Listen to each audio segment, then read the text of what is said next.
നമ്മളിന്ന് പഠിക്കാൻ പോകുന്നത് മാത്സിലെ 18ാമത്തെ പാഠം നിർമ്മിതി.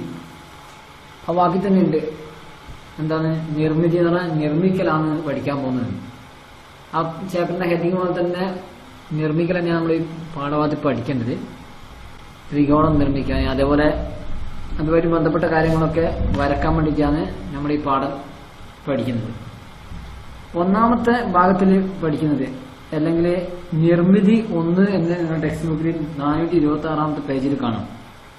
അതായത് ഒരു രേഖ തന്നിട്ട് അതിനെ എത്രയെങ്കിലും അംശബന്ധത്തിൽ വിഭജിക്കാൻ നമ്മളോട് പറയുകയാണെങ്കിൽ എങ്ങനെയാണ് നമ്മളത് ചെയ്യേണ്ടത് എന്നതാണ് ഈ ഭാഗത്തിൽ നമ്മൾ പഠിക്കേണ്ടത്. അതായത് നിർമ്മിതി 1 അതിലൊരു ചോദ്യം തന്നിട്ടുണ്ട്.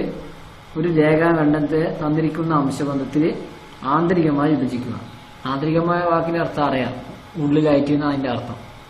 പ്രത്യേകിച്ച് ഒരളവ് തന്നിട്ടൊന്നുമില്ല.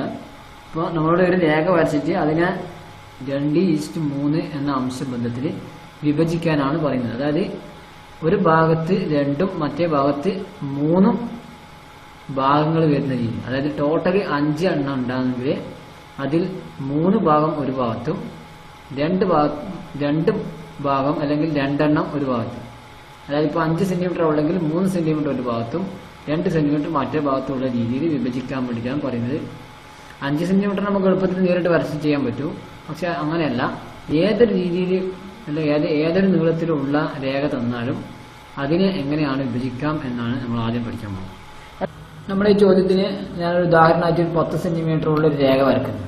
അതായത് ഒരു 10 സെന്റിമീറ്റർ രേഖ വരച്ചിട്ട് അതിനെ 2:3 എന്ന രീതിയിൽ എങ്ങനെയാണ് വിഭജിക്കാം എന്നാണ് ഞാൻ പറയാൻ പോകുന്നത്. ആദ്യം 10 സെന്റിമീറ്ററുടെ രേഖ വരക്കാം. നിങ്ങൾ സ്കെയിൽ എടുത്തിട്ട് നിങ്ങൾക്ക് വരക്കാം, നിങ്ങൾക്ക് ഏത് കൊടുക്കാം. ഞാനിപ്പോൾ ഇവിടെ 10 സെന്റിമീറ്റർ ആണ് വരക്കുന്നത്. 10 സെന്റിമീറ്റർ നീളമുള്ള ഒരു രേഖ വരക്കുന്നത്.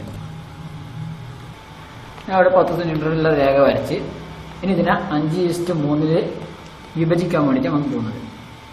അതിന് വേണ്ടിയിട്ട് ആദ്യം ചെയ്യേണ്ടതെന്ന് വെച്ചാൽ ഇപ്പം നമ്മൾ വരച്ച രേഖയ്ക്ക് ഒരു പേര് കൊടുക്കാം. ഫസ്റ്റ് ഞാൻ എന്താക്കുന്നത് AB എന്ന് പേര് കൊടുക്കുന്നത്. അടുത്ത ചെയ്യേണ്ടത് ഇപ്പോൾ നമ്മൾ രേഖയ്ക്ക് പേര് കൊടുത്തു, AB എന്ന് പേര് കൊടുത്ത്, ഏത് പേരും കൊടുത്ത്, ഇപ്പം ഞാൻ AB എന്ന് കൊടുത്തു.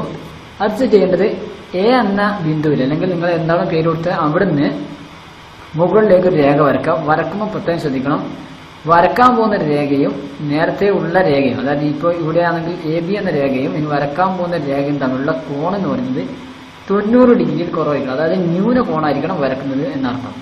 ഇപ്പം ഞാൻ എന്താക്കുന്നത് ഒരു രേഖ വരക്കുന്നത് 90 ഡിഗ്രി കുറച്ചിട്ട് ഒരു രേഖ വരക്കുന്നത്. ഇതാണെങ്കിൽ 90 ഡിഗ്രിയാണ്, ഇങ്ങനെ വരക്കാൻ പാടില്ല. 90 ഡിഗ്രി കുറഞ്ഞിട്ട് തന്നെ വരക്കണം. പരമാവധി കുറക്കുന്നതാണ് നല്ലത്. അപ്പോൾ ഞാൻ എന്താക്കുന്ന ഒരു 35 34 35 ഡിഗ്രിയിൽ ഏകദേശം രേഖ വരക്കാം. ഒന്നാമത്തെ പ്രവർത്തനം കഴിഞ്ഞു. അതിനടുത്ത് ചെയ്യേണ്ടത് എത്ര ഇതായിട്ടാണ് വിഭജിക്കേണ്ടത് അല്ലെങ്കിൽ എത്ര ഇതിലാണ് റേഷ്യോയിലാണ് വിഭജിക്കേണ്ടത് അല്ലെങ്കിൽ അനുബന്ധത്തിലാണ് വിഭജിക്കേണ്ടത് എന്ന് നോക്കുക. അതിനുശേഷം അത് അടിസ്ഥാനമാക്കിയിട്ടാണ് ഇനി അടുത്ത പ്രവർത്തനം ചെയ്യേണ്ടത്. അതായത് ഇവിടെ നമ്മൾ 2:3 എന്ന അനുപാതത്തിലാണ് വിഭജിക്കേണ്ടത്. അതായത് ടോട്ടൽ 5 ഭാഗങ്ങളിൽ 3 ഒരു ഭാഗത്തും 2 മറ്റേ ഭാഗത്തും എന്ന രീതി. അതായത് ടോട്ടൽ 5 ആയിട്ട് വിഭജിക്കണം. അതുകൊണ്ട് തന്നെ 5 പോയിന്റുകൾ നമ്മൾ മാർക്ക് ചെയ്യണം. അതായത് 4:3 ആണ് നമ്മൾ പറയുമെങ്കിൽ ടോട്ടൽ 7 പോയിന്റ് മാർക്ക് ചെയ്യണം. ഇവിടെ 2:3 ആയതുകൊണ്ട് 5 പോയിന്റുകൾ മാർക്ക് ചെയ്യണം. അതായത് 5 തുല്യ ഭാഗങ്ങൾ ഏത് രേഖയിൽ മാർക്ക് ചെയ്യണം? ഇപ്പം നമ്മൾ വരച്ച രേഖയിൽ മാർക്ക് ചെയ്യണം. അതിന് പേര് കൊടുക്കുകയാണെങ്കിൽ AC എന്ന് പേര് കൊടുക്കുകയാണെങ്കിൽ ഇവിടെ C നമുക്ക് പേര് കൊടുക്കാം. ഞാൻ C എന്ന് പേര് കൊടുക്കുക. അതായത് AC എന്ന രേഖയിൽ 5 തുല്യ ഭാഗങ്ങൾ മാർക്ക് ചെയ്യണം. ഒരളവൊന്നും ആവശ്യമില്ല, ഏകദേശം വരച്ചാൽ മതി. നന്ന ചെറുതാക്കിയാൽ പിന്നെ നമുക്ക് ബുദ്ധിമുട്ടാവും. അപ്പോൾ ഏകദേശം നമ്മൾ വരച്ച രേഖയും ഈ മാർക്ക് ചെയ്യുന്ന രേഖ ഏകദേശം അടുപ്പിച്ച് വരച്ചാൽ നമുക്ക് എളുപ്പത്തിൽ ഉത്തരം കണ്ടെത്താൻ എളുപ്പം. അല്ലെങ്കിൽ നന്ന ചെറുതായി പോയാൽ വരക്കാൻ ബുദ്ധിമുട്ടാവും. അപ്പം നമ്മൾ AB എന്ന രേഖ എത്രയാണ് നൂറുള്ള അതിനെ അടിസ്ഥാനമാക്കിയിട്ട് ഏകദേശം 5 ഭാഗങ്ങളാക്കണ്ടെങ്കിൽ ഇപ്പം AB പിന്നെ ആൾ 10 സെന്റിമീറ്റർ അടുത്തെങ്കിൽ ഏകദേശം 2-3ന്റെ ഇടയിലായിട്ട് അല്ലെങ്കിൽ 1.5ന്റെ 2.5ന്റെ ഇടയിലായിട്ട് ഏകദേശം ഒരു അളവ് എടുത്തിട്ട് നമ്മൾ എന്താക്കുക മാർക്ക് ചെയ്യാം. അതായത് ഈ അളവെടുക്കുന്നത് ഈ അളവുമായിട്ട് ബന്ധമൊന്നുമില്ല. നമുക്ക് ഉത്തരം കൃത്യമായി കിട്ടാൻ വേണ്ടിയിട്ട് ഏകദേശം അളവെടുക്കുക. നന്ന ചെറുതാകാൻ പാടില്ലെന്നേ ഉള്ളൂ. നന്ന കൂടുതലായാലും പിന്നെ എന്താവും AC എന്ന ലൈനിന്റെ കൊള്ളാത്ത രീതിയിൽ അത് കുറെ പുറത്തേക്കായി പോകും. അതും വേണ്ട, ഒരു ഏകദേശം ഒരളവെടുക്കുക. എന്നിട്ട് ഇവിടെ ചാപ്പ് വീശുക. അതാണ് നമ്മൾ ചെയ്യേണ്ടത്. അതായത് AC എന്ന രേഖയിൽ ചാപങ്ങൾ വീശുക, അതായത് തുല്യ അളവിൽ ചാപങ്ങൾ വീശുക. ഇവിടെ ഞാൻ വരക്കുന്നത് കാണാം. നിങ്ങൾ എന്താക്കുക, കോമ്പസ് ഉപയോഗിച്ചിട്ടാണ് ചെയ്യേണ്ടത്. കോമ്പസ് ഉപയോഗിക്കുക, അത് പെൻസിൽ ഉപയോഗിച്ചിട്ടും ചെയ്യുക, സ്കെയിൽ പെൻസിൽ ഉപയോഗിച്ചിട്ടും ചെയ്യുക. കോമ്പസ് ഉപയോഗിക്കുന്നത് ഏറ്റവും നല്ലത്, നിങ്ങൾക്ക് എളുപ്പം. അപ്പോൾ എന്താക്കുക, കോമ്പസ് ഏല് ആദ്യം കുത്തിയതിന് ശേഷം ഒരു അളവ് തീരുമാനിച്ചിട്ട് ഒരു ചാപം വീശുക. പിന്നെ ആ അളവ് മാറാൻ തന്നെ തുടർച്ചയായിട്ട് ഇവിടെ 5 ചാപങ്ങൾ വീശണം. ഇനി 4:3 അടുത്താണെങ്കിൽ 7 ചാപങ്ങൾ വീശണം. അപ്പോൾ ഇവിടെ എന്താക്കുന്നത് 2:3 ആയതുകൊണ്ട് 5 ചാപങ്ങളാണ് വീശേണ്ടത്. നിങ്ങൾ എന്താക്കുക, കോമ്പസ് എടുക്കുക. ഞാനിവിടെ കമ്പ്യൂട്ടറിൽ വരക്കുന്നത്. ഞാൻ ഇപ്പോൾ ഏകദേശം ഒരു 1.3 എടുത്തിട്ടുണ്ട്, 1.5 എടുത്തിട്ടുണ്ട്. ഞാൻ എന്താക്കുന്നത്, വരക്കുന്നത്. ഒന്നാമത്തെ ചാപം വീശി, അതായത് ഒന്നാമത്തെ ചാപം വീശിയത് 1.5 റേഡിയസിലാണ് ചാപം വീശിയിട്ടുള്ളത്. ഇങ്ങനെ എല്ലാ ചാപങ്ങളും വീശേണ്ടത് 1.5-ലാണ്. അതാണ് പ്രത്യേകം ശ്രദ്ധിക്കുന്നത്. അടുത്തൊരു മൂന്നാമത്തെ ചാപം വീശി നമുക്ക്. നിങ്ങൾ കോമ്പസ് ഉപയോഗിച്ചിട്ട് വളരെ എളുപ്പത്തിൽ വരക്കാം, ബുദ്ധിമുട്ടൊന്നുമില്ല. ഒന്ന് വരച്ച് രണ്ടാമത്തെ വരച്ചാൽ മതി, അങ്ങനത്തെ പ്രശ്നമായിട്ട്.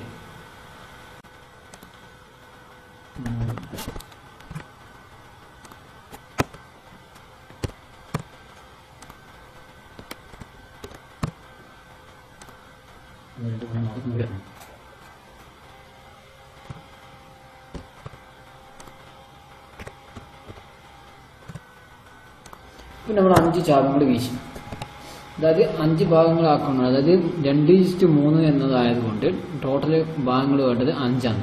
3, 2, 5ആണ്. അതുകൊണ്ട് 5 ഭാഗങ്ങളാക്കി നമ്മൾ തിരിച്ച് ഇനി 2:3, അതായത് ഒരു ഭാഗത്ത് 2ഉം മറ്റേ ഭാഗത്ത് 3ഉം എന്ന രീതിയിലാണ് നമ്മൾ ഇതിനെ സ്പ്ലിറ്റ് ചെയ്യേണ്ടത്. അതിന് ആദ്യം നമ്മൾ ചെയ്യേണ്ടത് 5ാമത് കിട്ടിയ പോയിന്റ്, അതായത് 5ാമത് വരച്ച ആർക്കിൽ നിന്ന്, അല്ലെങ്കിൽ AC എന്ന രേഖയിൽ 5ാമത് വരച്ച ചാപത്തിൽ നിന്ന് Bയിലേക്ക് ഒരു രേഖ വരയ്ക്കുക, ഒരു നേർ രേഖ വരയ്ക്കുക. സ്കെയിലും പെൻസിലും ഉപയോഗിച്ചിട്ട് വരയ്ക്കുക. നേർ രേഖ വരച്ചു. ഇപ്പൊ നമ്മൾ AC എന്ന രേഖയിൽ നിന്ന് 5ാമത്തെ മാർക്ക് ചെയ്ത പോയിന്റിൽ നിന്നാണ് നമ്മൾ ബിയിലേക്ക് നേർരേഖ വരച്ചത്. ഇനി ഈ ബിയിലേക്ക് വരച്ച നേർരേഖയ്ക്ക് സമാന്തരമായിട്ട് ഒരു രേഖ രണ്ടാമത്തേതിൽ നിന്ന് വരക്കണം. കാരണം എന്നാ 2:3 വിഭജിക്കേണ്ടത്. അതായത് 1, 2 ഇവിടത്തേക്ക് 2ആയി. ഇനി ഇപ്പത്തോട്ട് 3 വേണം. 1, 2, 3. അപ്പോൾ 2:3 തന്നെയാണ്. അപ്പോൾ രണ്ടാമത്തേതിലാണ് രേഖ AB-യിലേക്ക് വരക്കേണ്ടത്. അത് വരക്കേണ്ടത് നേരത്തെ വരച്ച AC-യിൽ നിന്ന് വരച്ച AC-യിൽ നിന്ന് B-യിലേക്ക് വരച്ച രേഖയ്ക്ക് സമാന്തരമായിട്ടാണ് വരക്കേണ്ടത്. ഇത് വരക്കാൻ വേണ്ടിയിട്ട് സ്കെയിലും സെറ്റ് സ്ക്വയറുമാണ് വേണ്ടത്. സ്കെയില് സൈഡിൽ വെച്ചതിന് ശേഷം സെറ്റ് സ്ക്വയർ മെല്ലനെ നീക്കിയിട്ടാണ് ഇത് സമാന്തര രേഖ വരക്കുക. അതിന്റെ ഒരു ചെറിയ രൂപം നമുക്ക് ഞാൻ കാണിച്ചു തരാം. സെറ്റ് സ്ക്വയറും അതേപോലെ സ്കെയിലും ഉപയോഗിച്ച് എങ്ങനെ സമാന്തരം വരക്കുക എന്നുള്ളതാണ് ഇവിടെ ഞാൻ പറയാൻ പോകുന്നത്. അത് ഡെമോ പോലെയാണ്. അതായത് ശരിയായ സ്കെയിലും അല്ല, ശരിയായ സെറ്റ് സ്ക്വയറും അല്ല, ഒരു ചിത്രം നിങ്ങൾക്ക് കാണിച്ചു തരുന്നത്. അതായത് സെറ്റ് സ്ക്വയർ ഉപയോഗിച്ച് എങ്ങനെയാണ് ചെയ്യേണ്ടത് എന്നുള്ളത് നമുക്ക് മനസ്സിലാൻ വേണ്ടിയിട്ട് മാത്രം ചെയ്യുന്നതാണ്. ആദ്യം സ്കെയിലിന്റെ രൂപത്തിൽ ഞാനൊരു ഷേപ്പ് എടുത്ത്, അതേപോലെ സെറ്റ് സ്ക്വയറിന്റെ രൂപത്തിലുള്ള ഒരു ഷേപ്പ് എടുത്ത് നിങ്ങളുടെ ഇത് ഇൻസ്ട്രുമെന്റ് ബോക്സ് അല്ലെങ്കിൽ നിങ്ങൾ ഉപയോഗിക്കുന്ന ബോക്സിൽ കാണാം. സെറ്റ് സ്ക്വയർ എന്ന് പറഞ്ഞ സാധനം ഒരു ത്രികോണത്തിന്റെ ഷേപ്പ് ഉള്ളതും അതേപോലെ കുറച്ച് നീളം കൂടിയ ത്രികോണത്തിന്റെ ഷേപ്പ് ഉള്ളതും കാണാം. എന്നിട്ട് ഏത് കൊടുക്കാം. ആദ്യം സെറ്റ് സ്ക്വയർ എടുത്തിട്ട് നേരത്തെ വരച്ച, അതായത് 5ാമത്തെ പോയിന്റിൽ നിന്ന് ബിയിലേക്ക് വരച്ച രേഖന്റെ മുകളിലായി സെറ്റ് സ്ക്വയർ വെക്കുക. അത് സെറ്റ് സ്ക്വയറിന്റെ മുന്നിലെ ഭാഗം വരന്റെ മുകളിൽ കറക്റ്റ് വരുന്ന രീതിയിൽ വെക്കുക.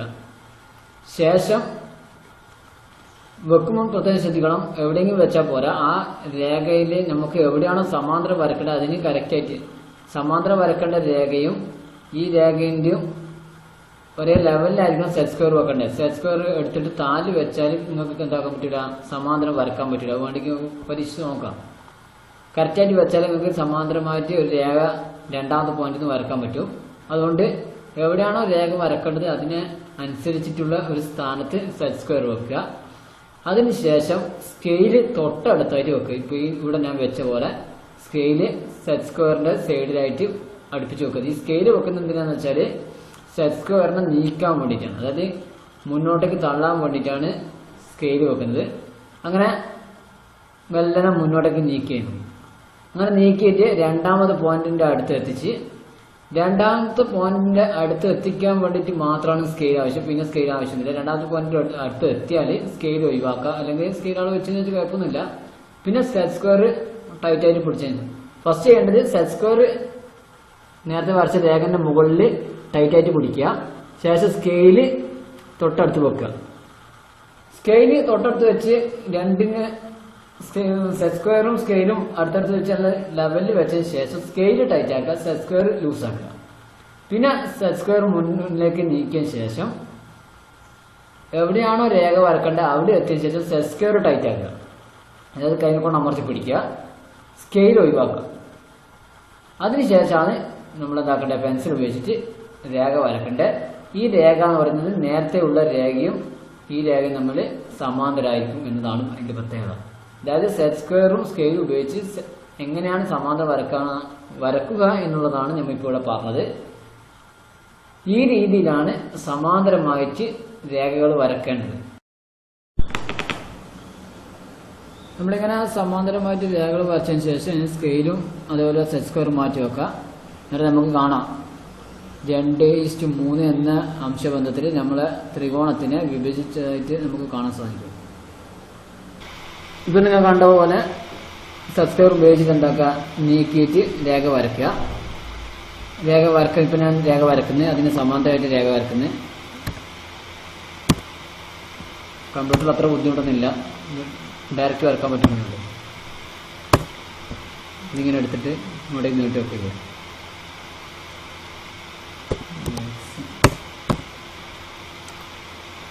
നമ്മൾ സമാന്തര രേഖ വരച്ചു.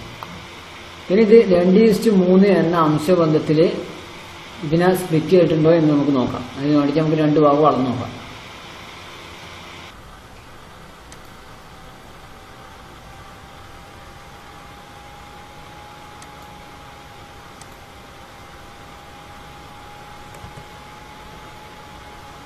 ഒന്നാമത്തെ ഭാഗം 4 സെന്റിമീറ്റർ കിട്ടിയിട്ടുണ്ട്.